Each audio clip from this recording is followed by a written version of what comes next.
আপনাদের দোয়া, আপনাদের সাপোর্টে সংসদে যেতে পারে এই দেশে হিন্দু ভাইরা, খ্রিস্টান ভাইরা, বৌদ্ধ ভাইরা সবচেয়ে বেশি নিরাপদে থাকবেন।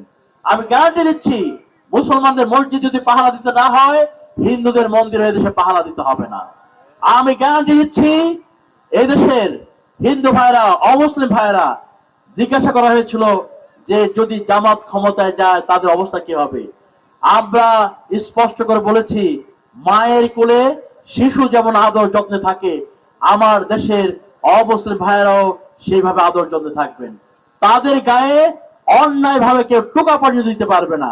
আমরা এই কাজটা শুধু রাজনৈতিকহীন উদ্দেশ্য নয়, এটা আমরা যেহেতু আমরা ইসলামকে ফলো করি, দিনকে ফলো করি, আমরা নিজেরা ধর্মকে ফলো করি, আমরা নিজেরা ধার্মিক, কোন ধার্মিক অন্য ধর্মের উপর কোনো আঘাত করতে পারে না।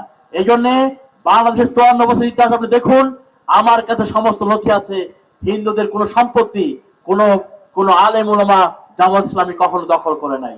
তাদের ইজ্জত আপনার উপরে কখনো আঘাত হানেনি, বরঞ্চ যখনই কোনো আমরা সমস্যার কথা শুনেছি, আমরা নিরাপত্তার আশঙ্কার কথা শুনেছি, আমরা হাতে হাত ধরে মন্দিরগুলো পাহারা দিয়েছি। রাতের পর রাত, দিনের পর দিন এই পাহারা দিয়েছি। আপনারা নিজেরা সাক্ষী যে দোহার নবাবগঞ্জেও 5 আগস্টের পরে আমরা প্রত্যেকটা মন্দিরে মন্দিরে গিয়ে তাদেরকে আশ্বস্ত করেছি, যেখানে পাহারার ব্যবস্থা করার দরকার সেখানে করেছি।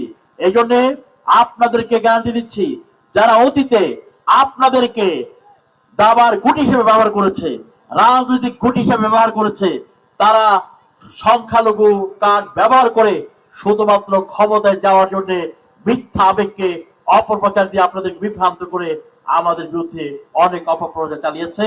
আজকের জন্য দিন এসেছে, আপনাদের কাছে থেকে দেখুন, আপনারা বুঝুন, এবং আপনাদের উদ্দেশ্যে আমি গ্যারান্টি দিচ্ছি, বাংলাদেশের যারা হিন্দুরা, অমুসলিমরা সাংবিধানিক অধিকার, যে ন্যায্য অধিকার, নাগরিক অধিকার, তারা ইনশাআল্লাহ চাওয়ার আগেই তাদেরকে সেই অধিকার পৌঁছে দেওয়া হবে।